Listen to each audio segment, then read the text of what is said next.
So, papalit tayo ng battery. Tanggalin natin yung stock. Palitan natin ng bago nating lithium battery yan. Sa pagtanggal ng stock, lalo na paggabi, dahan-dahan lang. Kasi mga maliliit na screw na yan, baka mabitawan mo at mahulog sa ilalim ng helmet compartment mo. Tapos wala kang extra, yari na. Ganap ka ngayon ng ibang paraan. Medyo masikip yung stock na battery dyan, kaya medyo dahan-dahan sa pag-hatak. Tapos fit naman yung binili nating bagong battery na lithium.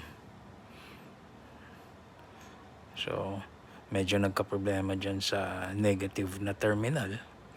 Kasi may nakausli siyang L-type kasi yung terminal dyan eh.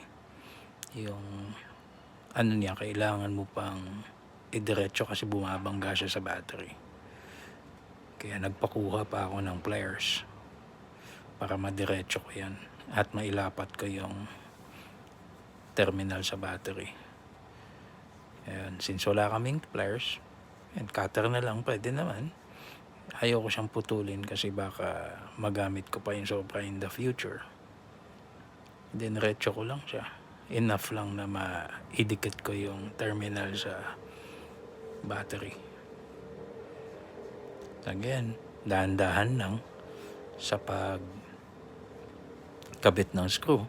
Kasi pag nahulog yan, problema ka na naman. Lalo na gabi ako nagkabit.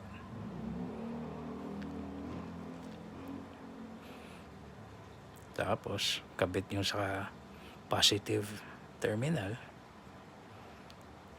Wala namang issue yung positive part ng terminal kasi wala siyang, hindi L-type yung terminal doon. So, tanggal lang ng may kasama na pa ng screw yung bagong battery. So, yun na yung ginamit natin. Rekta lang, dahan-dahan sa screw. Saka i-test. 13.2 ang default niyan. Solid. Good na.